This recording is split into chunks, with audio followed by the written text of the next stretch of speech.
Okay, great. Recording is on. Okay, and again, welcome to everyone who showed up on time. We're going to give people a few more minutes to come in before we kick off. If you would like, you can get ahead by starting on a little bit of homework, which is to type into the Q&A what you're hoping to get out of this session today, what you really hope will happen as a result of getting some tools to make your message stronger.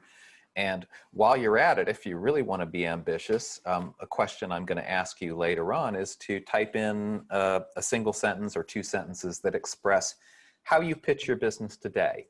How do you express your value proposition today? So again, welcome to everybody who's already here. While we're waiting for more people to come online, please just go ahead and type into the Q&A chat what you're hoping to get out of the session today. And if you want to be really ambitious, type a sentence or two that express how you pitch your business today. What's your elevator pitch? How do you express your value message now? So I'll give you a couple of moments to do that while we wait for other people to come in.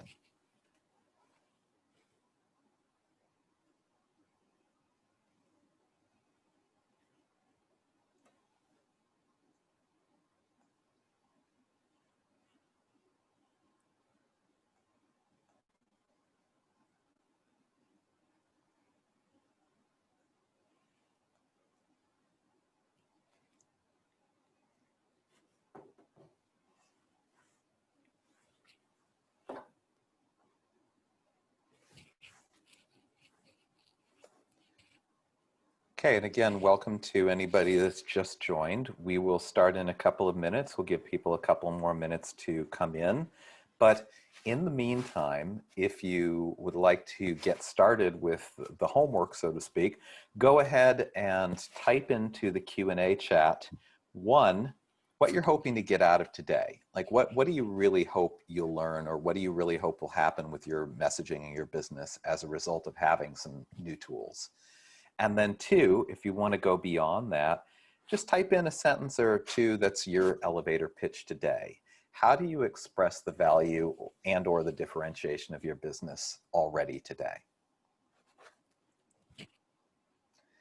Now, I'll give about 1 more minute for people to do that. And then at 5 after, we're going to go ahead and kick it off.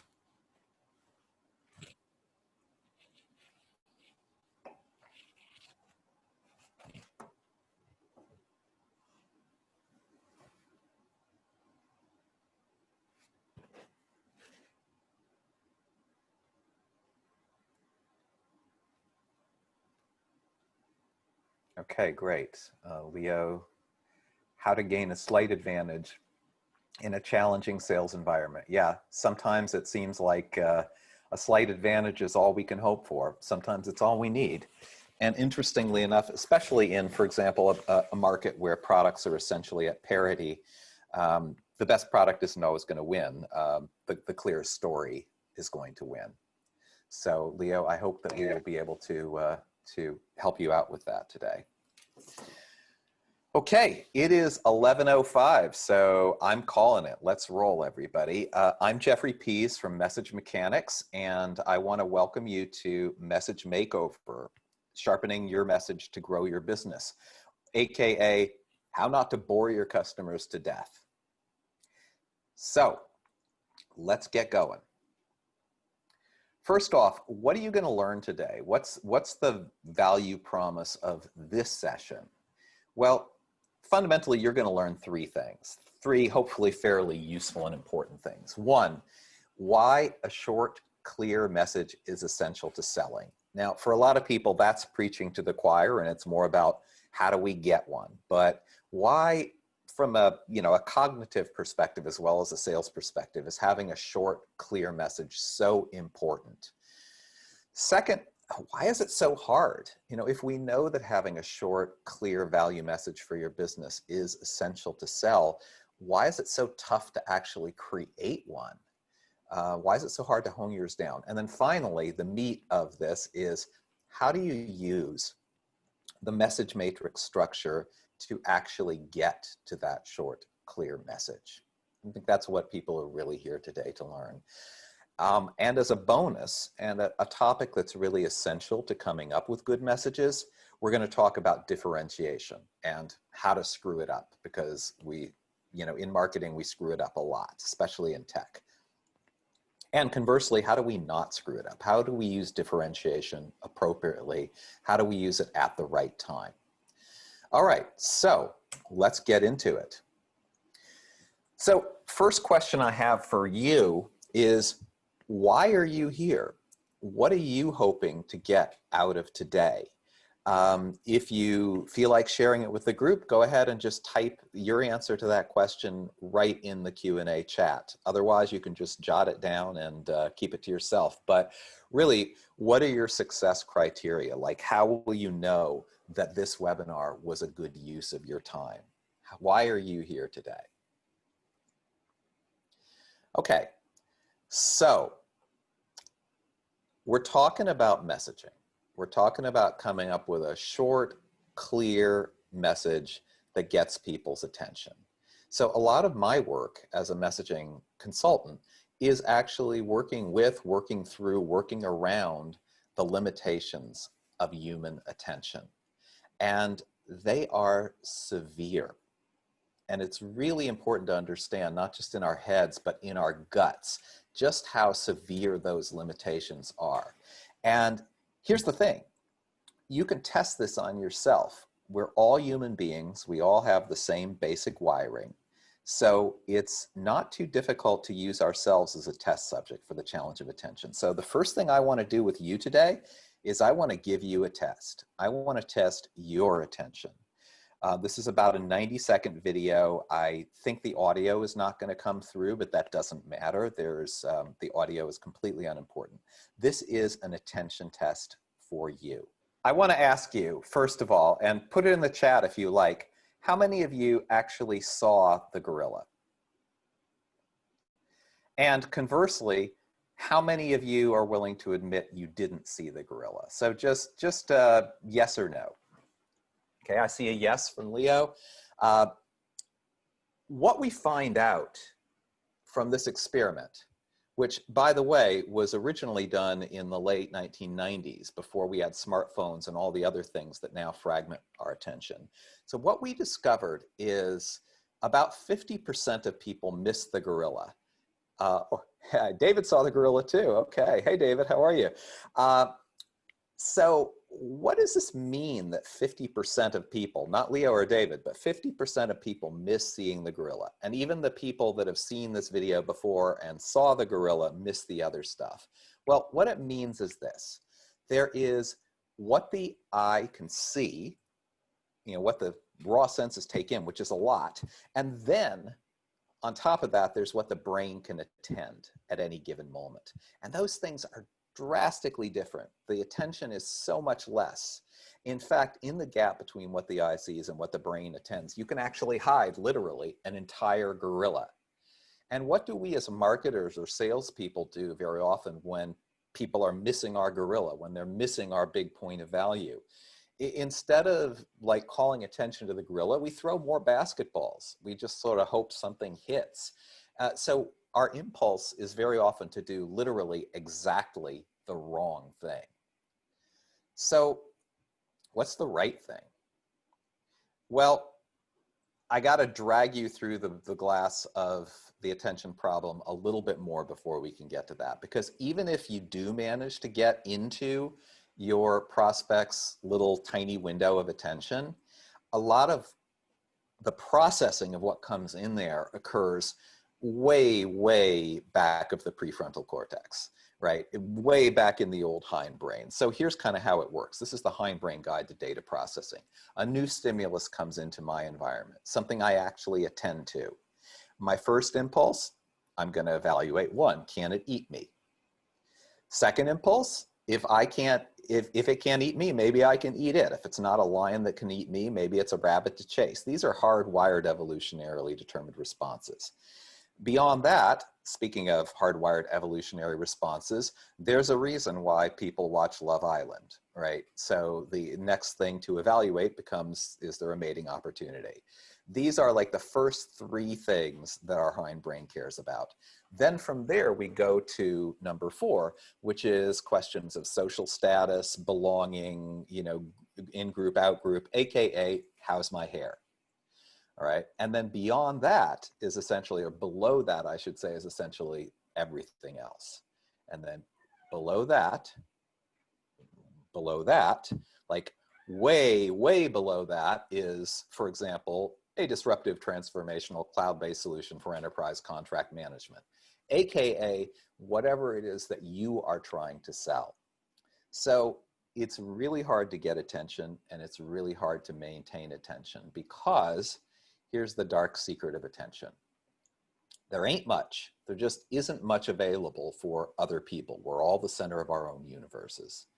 And out of what there is, by default, that attention ain't on you, because every single one of us has a little voice running in our head that says, oh God, people are so selfish. They ought to think less about themselves so they can think more about me. So that's the landscape in which we're trying to sell, in which we're trying to market. And that sounds depressing, but it actually shouldn't be, because first, any competitor or anybody else that's trying to get your prospect's attention has to deal with the same hill to climb. And now you know, right? Now you can be very, very conscious about just how rare, precious, and fragile somebody's attention, and therefore the possibility of them ultimately buying from you is. And you can deal with it in a clear and ordered way. So how? Well, we might have an impulse to think that the solution is technology. You know, let's cut through the noise. We'll do something on social media. Well, that might have once been cutting through the noise, but those kinds of technologies very quickly become more and more noise. Like, I love this headline from The Onion. It's a parody, but there's a truth in it. 2-hour meeting spent thinking up hashtag absolutely nobody on planet Earth will ever use. So very often when we're deploying these technologies, we still overestimate how much people care about us and how much we can gain their attention. So if the solution isn't a technology, if the solution isn't something new, what is it? Well, I would posit that the solution is something very old, and that is a story, something that we've been using since before we had written language. Once upon a time, a conflict, a big bad wolf, and a happy ending, if it's a selling story, happily ever after, are the 3 key elements of a selling story. Now, if you're McKinsey, you can rebrand this as situation, complication, resolution and make a bunch of money on it. If you are teaching a sales methodology, you might call it the before scenario and the negative consequence and the after scenario, but that's just another version of happily ever after. So the Brothers Grimm were hundreds of years ahead of the curve on this one. You need to fulfill one of the most basic human impulses that there is. You need a story. Now, a story serves a whole lot of purposes in a sales process. One of the key purposes, though, is that it reduces the number of cognitive chunks.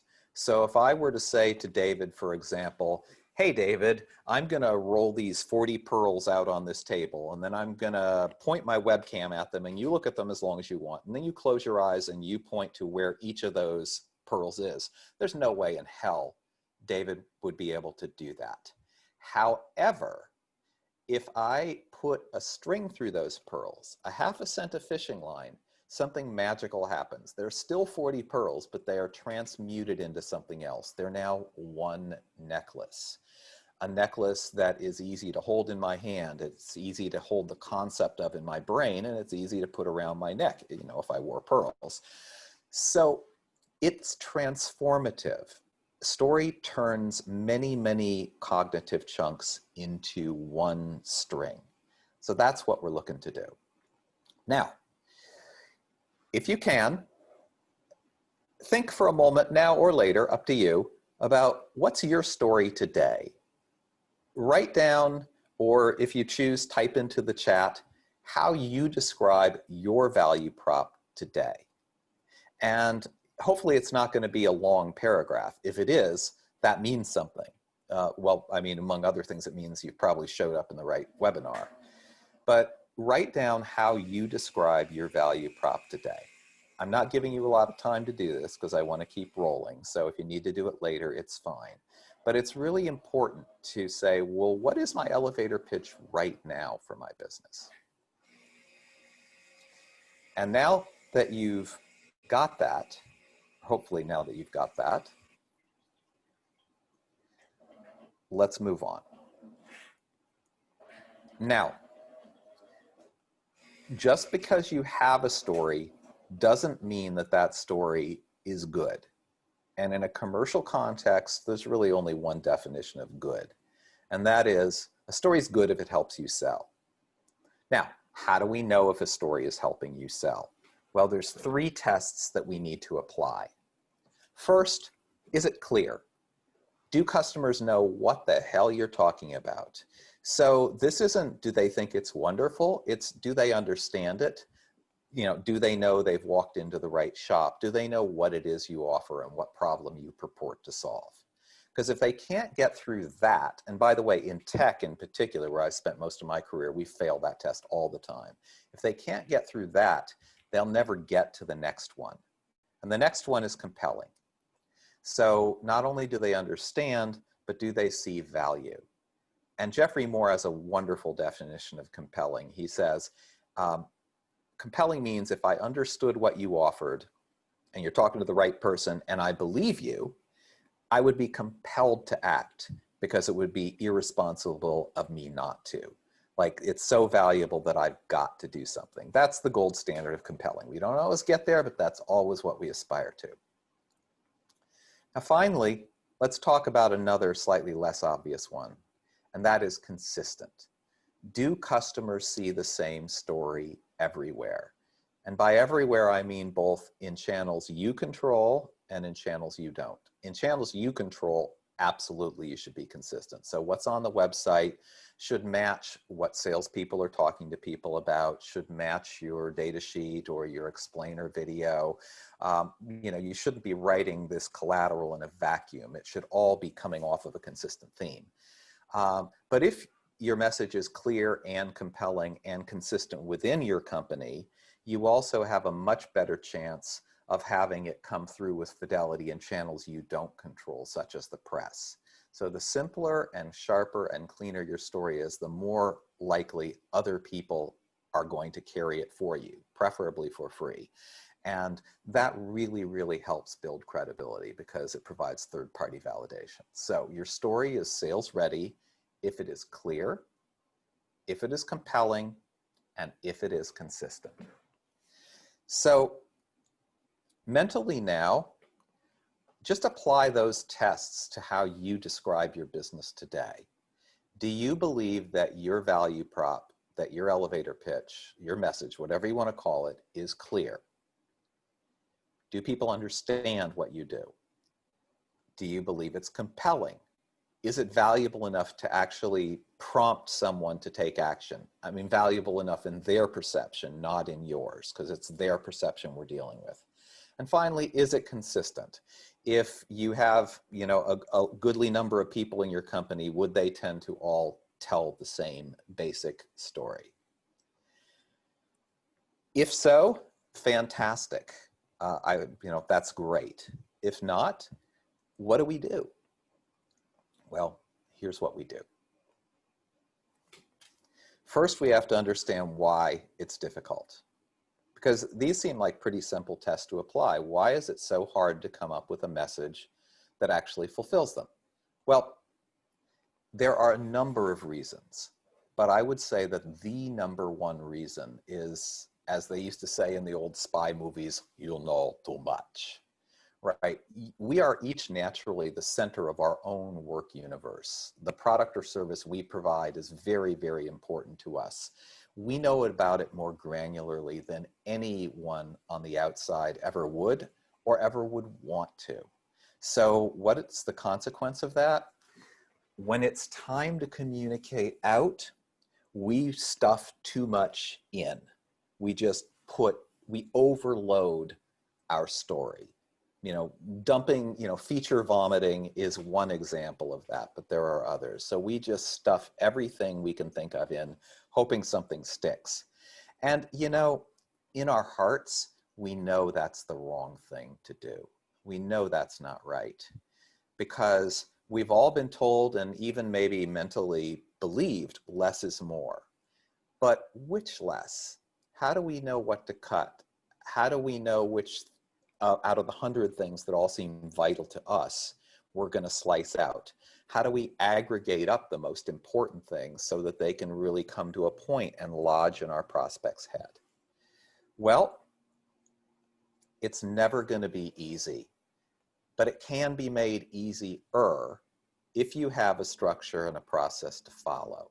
And that's where the message matrix, you call it a message tree, that's where the message matrix really comes in. It is a disciplined structure for boiling your value down to a very short set of simple messages that sell. That's the job. And it is a brutally simple structure. I've seen a lot more complex messaging and positioning structures than this. And what I really value about the extreme simplicity of the message matrix, at least as I practice it, is it really forces you to get down to the essence. And that to me is sort of what a story really needs to be able to do. It consists of only 3 major elements: the positioning statement, one sentence that puts your whole business in a nutshell. This is not like just your elevator pitch, it's almost like your escalator pitch. You guys are going in opposite directions and you can just get it out in 10 seconds. Key messages, which slice up and support the positioning statement, and then proof points, which ultimately show that you actually do what you claim. So what that means is that when you finish it, the message matrix literally fits on one slide. You can write a whole bunch of additional text around it. You can write infinite collateral from it, but the core of the message matrix, sorry, my dog just tripped over my computer cord. The core of the message matrix fits on one slide. Now, I don't advise you to show the slide to your customer like this. It's very, very dense. But this is the neutron star material. This is what's going to power the reactor of your marketing and your sales from here on. And having things boiled down to a consistent essence like this is great for marketing because everything works together. So what people get from your website will be consistent with what they see in your explainer video, will be consistent with one sheet if you have one, will be hopefully consistent with what the salespeople are saying, at least at core, to your prospects. And speaking of those salespeople naturally connect with clients. They empathize, they find out the specifics of the client's pain, and then there's a certain amount of adaptation and improvisation that naturally occurs when they do that in terms of how they talk about your solution. But there's a big difference between improvising on a very clear melody and just having to make stuff up every time. So it's really, really great for sales, just like it's really great for a good jazz combo, to have a clear, well-understood melody from which that improvisation begins. So they start with that melody, they do what they need to do to connect to the customer, and ultimately they come back to that melody. That, by the way, also ensures that what salespeople go out and sell is actually what you do, which from a product market fit and a customer success perspective is really, really important. So one melody, many improvisations. So how do you build a message matrix? Well, it starts with understanding the pieces. Here are the components in a little bit more detail. First, the positioning statement. As I mentioned, this is your story, your pitch in one existential sentence. This is your escalator pitch. And it has a very consistent format. Name, which can be the name of your company, your solution, a specific granular product, is the category, that provides one big benefit or differentiator. Category is mostly navigational. It helps people understand that they've walked into the right shop. For example, a Hyundai or a Tesla is a member of the category of car. So generally speaking, you're not trying to be a category of one. I'll talk more about that in a different webinar, but category creation is a very lonely game, and often there's not a very good prize. So mainly you just want people to know they're in the right zip code. It's really at the end of the sentence, in the one big benefit or the one big differentiator, that you're going to stake your value claim. And whether it's a benefit or a differentiator depends on the maturity of your market. We'll talk about that a little bit later. So let me give you an example. Back in 2004, this messaging was Oracle Advanced Procurement. This was a product line I was marketing. Is the procurement software. You'll notice that that's a very bland category, but you know what realm you're in, and that's the intent of the category. That, and here's where we staked our claim, dramatically cuts all supply management costs. Now, we were entering a market that had a strongly established dominant competitor, and we needed to stake our claim. So we put a little chips on the idea of all your supply management costs. But the primary focus of this particular message matrix was not so much to be different as it was to be included and considered. So what is the purpose of a positioning statement overall, though, in any kind of market? It is to make a clear, singular, compelling claim that provokes interest. You're not proving anything yet. You don't have time to prove anything. This thing is maybe 10 words long. But the idea is you want someone to respond, I understand, and I don't know if I believe you yet, but if you can really do what you say, I'm interested. That's what the positioning statement's meant to do. So how do we back that up? Well, here's how. The positioning statement benefit establishes your pizza of value. Now we're going to establish the slices. We're going to divide up the positioning statement's big claim, and by dividing it up, we're going to begin to support and prove out that we actually do what we say. So let's take the procurement example. In this procurement example, we claimed we will drastically reduce all of your supply management costs. Well, the best buy signal we could possibly get in response to that is somebody challenging us on it. Oh, well, all my supply management costs, you claim to cover all of them? That's a big claim. Well, the response to that is the key messages. So, Ms. Procurement Person, as you know, you've got three major areas of costs. You've got the stuff you buy, goods and services. You've got the process costs of sourcing vendors and sourcing that material. And then finally, you've got the costs of people ripping you off or the compliance measures you need to put in place to keep them from ripping you off. And we cover all of that. Now, what's great about this is the key messages, by dividing out your claim, give the prospect a mental map to navigate down. They get to choose their own adventure. That's great for them. What's great for you is they're all your adventure, right? So if you've done your messaging correctly, you've created three paths, and no matter which one they choose to walk down, or multiple ones, they will then wind up at a destination where you have good answers, good support, good value to offer. For example, if somebody only wants to know about compliance because they've recently had some compliance issues, you can just put your hand over all the rest of the stuff and say, great, let me tell you about our compliance capabilities. And you know what's magical about that is they'll care. Like, now you can start to give them your features. Now you can start to give them your technical detail. Now you can start to give them your customer specific compliance proof points, and they will care. Now, why is it only three?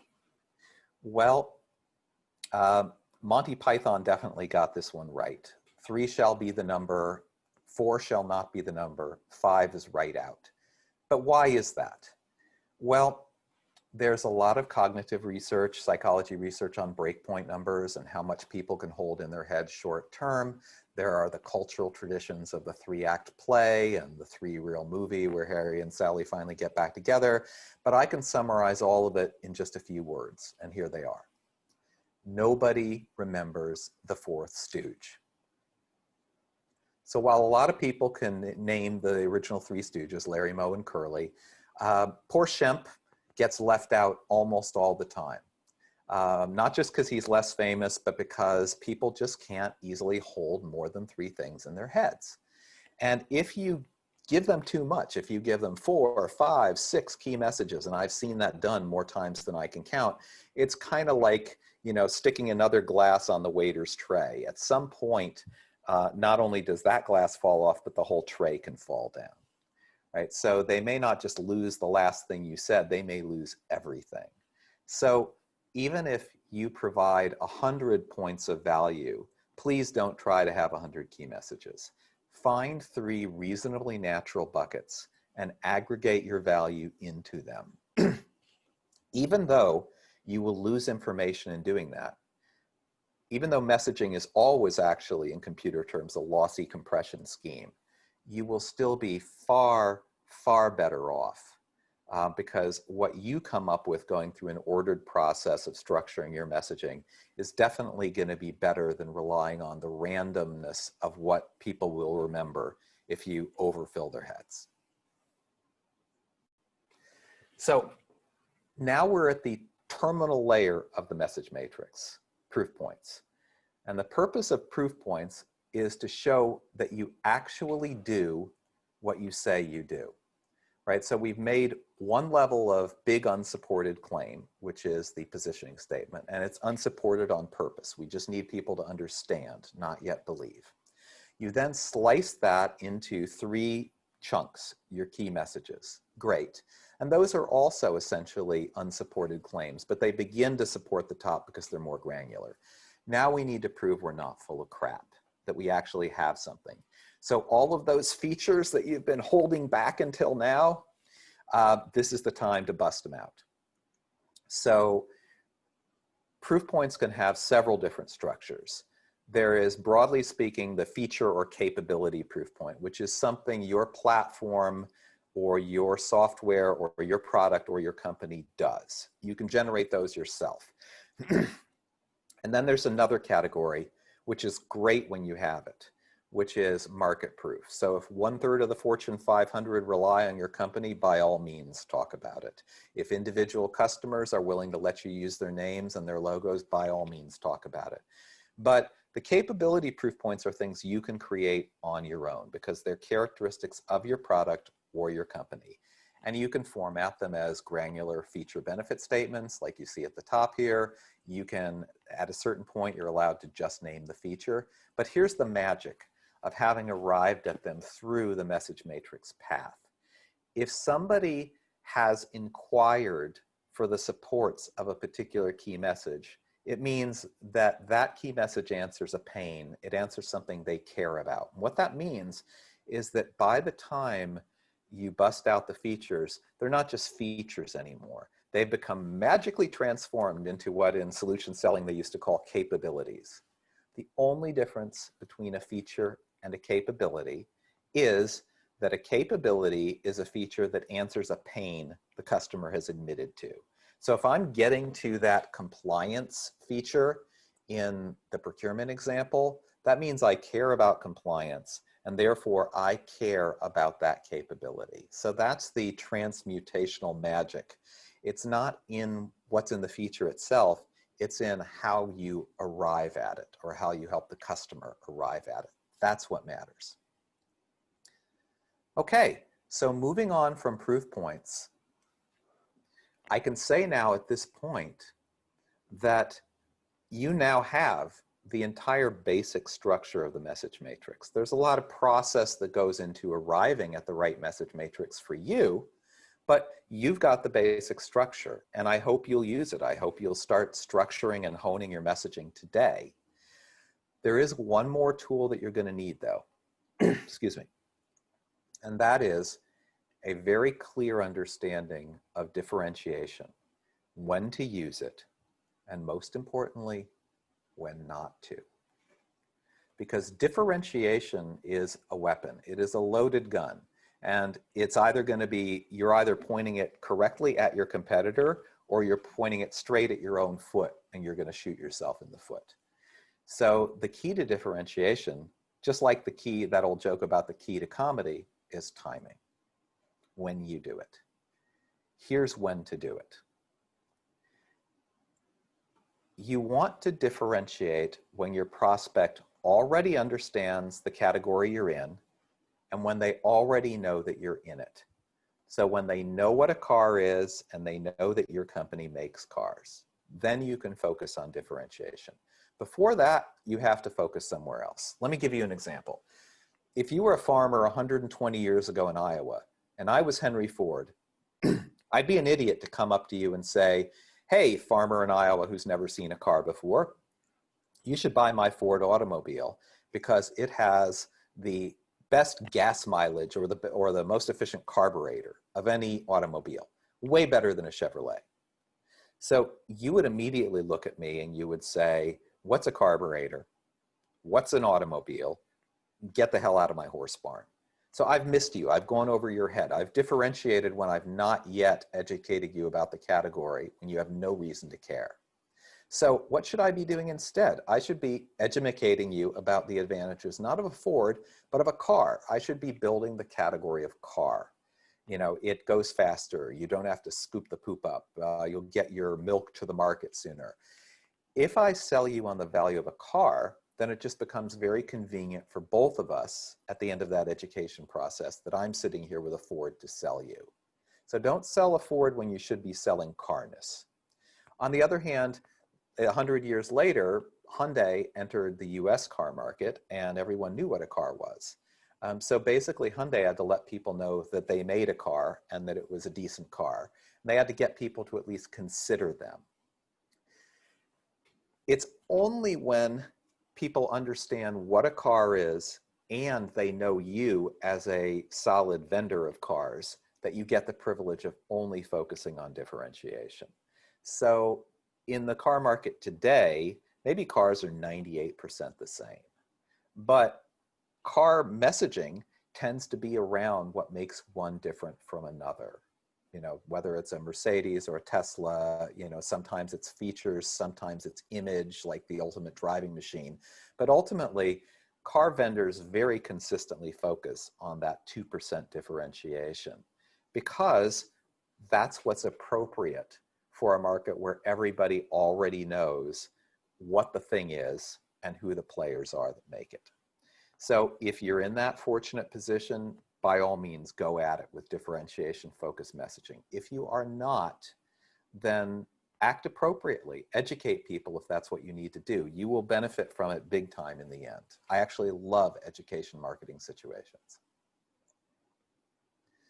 So when you understand that, one of the things that you see is that even though the structure of a message matrix is essentially always the same, the content varies dramatically. So 120 years ago, I might have said Ford is the horseless carriage. Even the category is tuned to help people tie to something they already understand. Ford is the horseless carriage that outperforms animal-based transportation. So not that outperforms a Chevy, not that outperforms the direct competitive alternative, but rather what outperforms what Jeffrey Moore would call the market alternative, how people are doing the thing today. So phase one education would look like that. Phase two, going into a market and trying to establish your existence when the market is already established, looks a lot like this. Oracle Advanced Procurement is the procurement software that dramatically cuts all supply management costs. I'm making a big, bold claim, but it's not a claim that is predicated solely on differentiation. Finally, if you are the leader and if the market is well understood, you can just claim that leadership and then back it up in your key messages. So Roadmaster is the world's leading winter road weather solution. You might not know what a winter road weather solution is, but if you were a company, especially in Europe, if you were an agency that puts salt on the road in snowstorms, you would know that this is software and data for weather predictions, and you would want one. Now, do you want the leader or do you want another contender? Well, Roadmaster wants to make sure you want the leader. So they're claiming their leadership, and then they're going to give you 3 strong key messages to back it up. So same structure, dramatically different content. So at this point, you are prepared for your homework. And your homework is this. Take a screenshot now if you want to, or contact me later and I'll send you a little handout that you can do this on. Your job is to create the hardest part of your message matrix, and that is the positioning statement. You can create many different options if you want. You can brainstorm, but ultimately you're really going to need to hone it down. So you want to draft your positioning statement in the format below. Name. You probably already have one, right? Name of your company, name of your business, name of a specific product if you're not messaging your whole offering. Is the category. Choose your category very consciously. It defines your peloton of competitors, but more importantly, it helps people understand what kind of thing you are. You need to be understood as a car before you can be understood as a Ford or a Tesla. That provides one big benefit or one big differentiator. And go back and look at that differentiation framework. Make sure you're putting your dot in the right place. Because if it's phase 1 or phase 2, education or credibility, your focus is on benefit. If it's phase 3 and everybody understands the basic benefits of the category and they understand something about you, then focus on differentiation. Now, if you do this correctly, and it ain't easy, but if you do this correctly, you will wind up with the shortest, tightest version of your elevator pitch, which you can then support with your 3 key messages that slice up that pizza of value, which you can then prove out with your 9 proof points. The idea is, if the proof points are true, each key message is true. If all 3 key messages are true, then your big claim is true and your positioning statement is credible. So that is your homework assignment, is to work on creating, or at least beginning to brainstorm, the positioning statement for your business. Now, I open source my tools. I don't think there can ever be too much clear messaging in the world. So I want you to do this yourself. I think that's fantastic. Have at it. I wouldn't be a good marketer if I didn't include a little bit of marketing in my presentation, though, and that in this case is in the form of, what are some of the reasons you might choose to seek outside help in this process? Well, here are the top ones that I've heard from clients. Reason number 1, hoarding. It is not easy when you're this close to your own product to make the cuts, to figure out what to aggregate and what to get rid of. So if you find that you or your stakeholders in your business can't bear to leave anything out in your messaging and your positioning statement is 4 lines long, that might be a hint. Secondly, instability. If you or your salespeople are always finding that whatever worked with George on Thursday, you go and pitch that new thing to Sue Min on Friday, you've got an instability problem. You're a chameleon on plaid. And what happens too is people don't throw out the old as they keep adopting the new. So they wound up with gobbledygook, and the salespeople end up speaking more than the customers, which, as every good salesperson knows, is a death wish. Finally, when coming to consensus, especially when you have a company of any size, there are a lot of cooks in the kitchen. So multiple stakeholders are going to tend to have strong views, and ultimately you need to drive consensus and you need to drive alignment. This can't be your message. This needs to be the company's message. This needs to be everybody's message. And so sometimes it's useful to have someone help to herd the lions. All of which are in some sense just an instance of the need for an outside perspective. If you know too much, then maybe you need some help from somebody whose expertise is more in structure than in the details of your particular business. So those are some of the reasons you might seek assistance. But whether you do or not, here's my evangelical pitch. Less really is more. This isn't just a cliche. This is a home truth when it comes to communication of all kinds and sales communication in particular. So I urge you to take these tools, to use them, to sweat and bleed and cry and aggregate and cut, to go create your less. You want to create that pointy arrowhead that's going to go into that tiny aperture of attention and open it up to get people down the funnel and ultimately to a sale. So less really is more, and I want to urge you to go create your less. And so, with that end in mind, the floor is now open for the next, roughly 13 minutes for any questions that you might have. So if you have a question, please just go ahead and pop it into the chat or raise your hand to ask it. I am not super familiar with the webinar part of Zoom, so we'll see if I successfully unmute you. But please ask your questions now, and now is the time that they can be very specific to your situation as well. You know, no restrictions.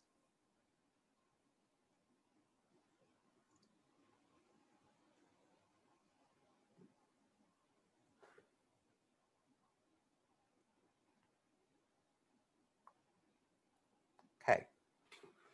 So one question I see, and I see this question not just today, but quite a lot, is how do I know, how do I determine whether I should be focusing on differentiation or not? Whether I should be focusing on differentiation or whether I need to be focusing on education or credibility. And there are two answers to that, actually. One of them is a lot of the time you actually just know. Most of us have never, we know our businesses and our markets fairly well. We've just never necessarily been given a framework to think about differentiation in this disciplined way. Most of us grow up in marketing thinking, oh, differentiation is always a good thing. And the fact is it's not. So one answer is, if you just look at that diagram, if you just look at that differentiation framework, you will very likely know into what phase you fall.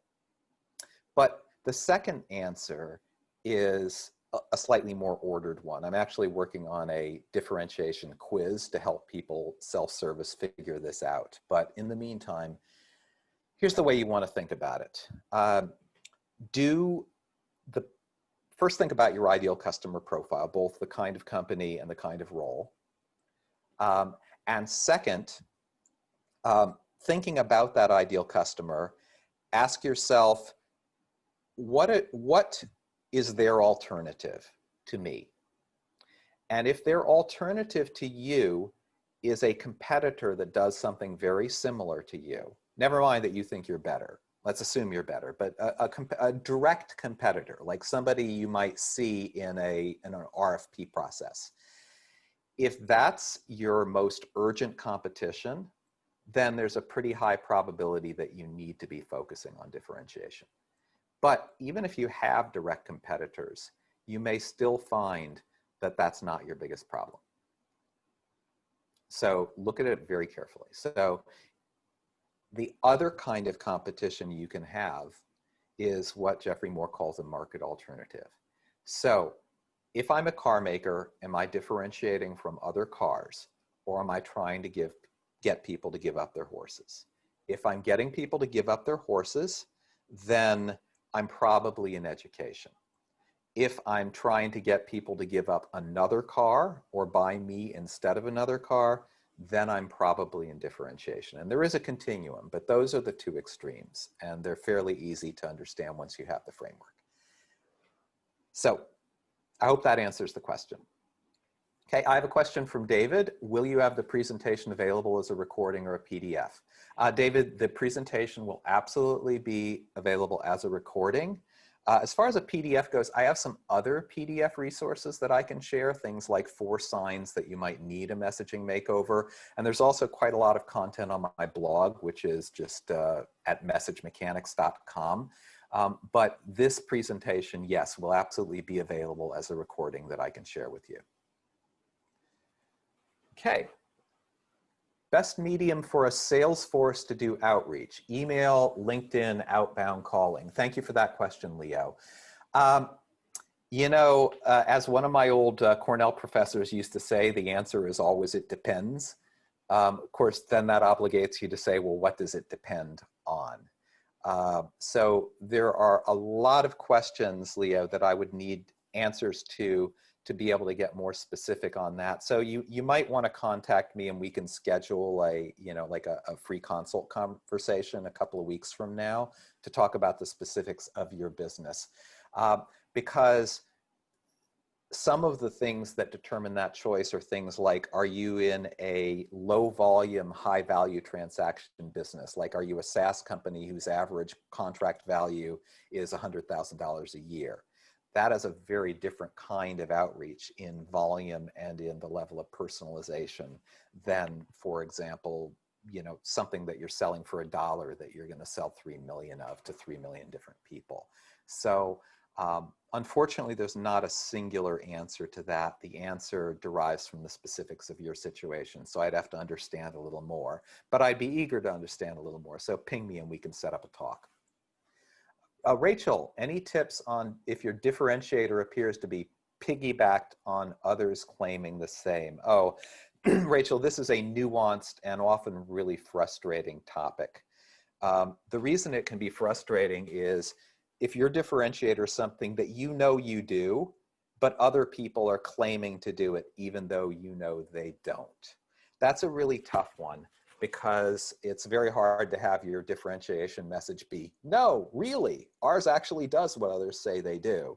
But there are ways to nuance that messaging. And especially if information is starting to leak out about where somebody else's solution is failing to meet their promise, you actually do have the opportunity to do campaigns and messaging around fulfilling the promise that others have raised but failed. I'm working with a client right now that I won't name, but they're they're an over $1 billion company that's done really, really well in their market. And they're actually in just that situation with one of their products now. There is a larger competitor that has been claiming to do what their particular new offering does for years. But in the industry they serve, it's become generally understood that they're failing to deliver on that. So there is an opportunity for my client to come in and say, you know, that pain that other people promised you they would solve and didn't, let us demonstrate it.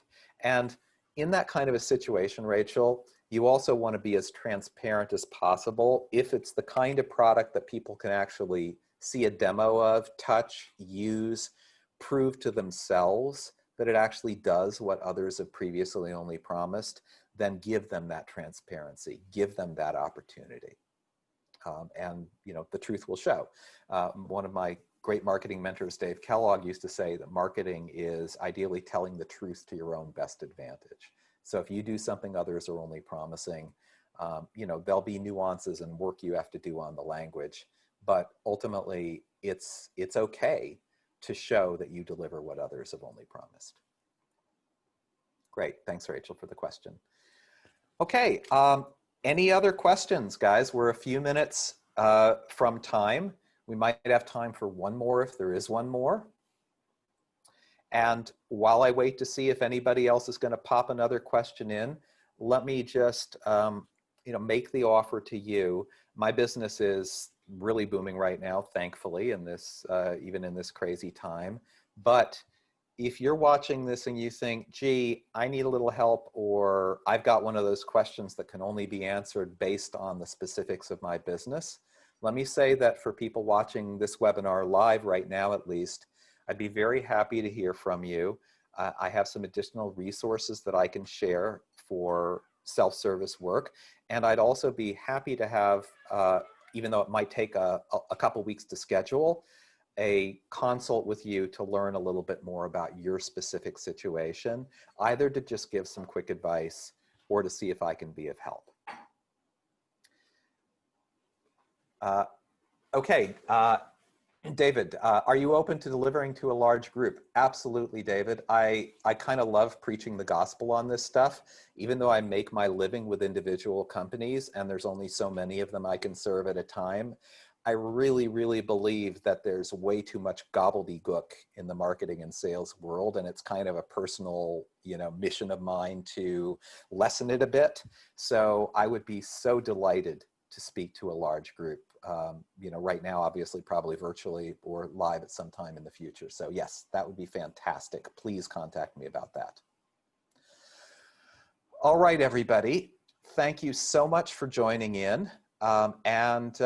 Hopefully I'll be able to invite you to another webinar coming up in a month or so, which is going to focus a little more into the differentiation topic. Working title right now, this is new material, is Differentiate Differently. So thank you for being here today, and I hope to see you there. All right, have a good rest of your day. Bye.